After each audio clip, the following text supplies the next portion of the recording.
সব ঠিক থাকলে আগামী ২২ মার্চ মাঠে গড়াবে বিশ্বের সবচেয়ে বড় ফ্র্যাঞ্চাইজি লিগ আইপিএল এর ১৮তম আসর। এই আসরকে সামনে রেখে দলগুলোর জন্য বেশ কিছু নতুন নিয়ম চালু করেছে বিসিসিআই।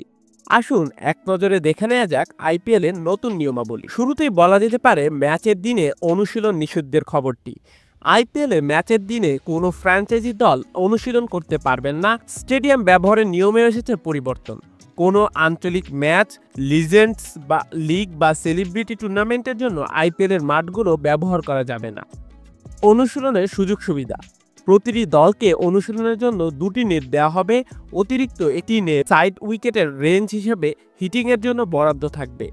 মুম্বাইয়ে ওয়ানখেড়ে স্টেডিয়ামের যদি দুই দল একসঙ্গে অনুশীলন করে তবে উভয় দলের জন্য একই সময়ে রেঞ্জ হিটের ব্যবস্থা থাকবে। কোনো ওপেন নেট প্র্যাকটিসের সুযোগ থাকছে না। যদি কোনো দল আগেই অনুশীলন শেষ করে তবে অন্য দল সেই একই উইকেটে অনুশীলন করতে পারবে না। এই নিয়মগুলো আইপিএল এর প্রস্তুতি ও মাঠ ব্যবস্থাপনায় শৃঙ্খলা আনতে ভূমিকা রাখতে পারে বলে মনে করেন অনেকেই। অনুশীলন সেশন, প্রথম ম্যাচের আগে দলগুলো স্টেডিয়ামে ৩ ঘন্টা সময় নিয়ে মোট ৭টি অনুশীলন সেশন করতে পারবে। সব অনুশীলন সেশন ফ্লাডলাইটের আলোতে হবে। এর মধ্যে ২টি সেশন প্র্যাকটিস ও ম্যাচ হতে পারে, তবে ম্যাচের দৈর্ঘ্য ৩ ঘন্টা ৩০ মিনিটের বেশি হতে পারবে না। এছাড়াও এবারের আইপিএলে পিচ ব্যবস্থাপনায় কিছু পরিবর্তন এসেছে। প্রথম হোম ম্যাচের ৪ দিন আগে থেকে মূল পিচের আশেপাশে কোনো অনুশীলন বা প্রস্তুতি ম্যাচ খেলা যাবে না।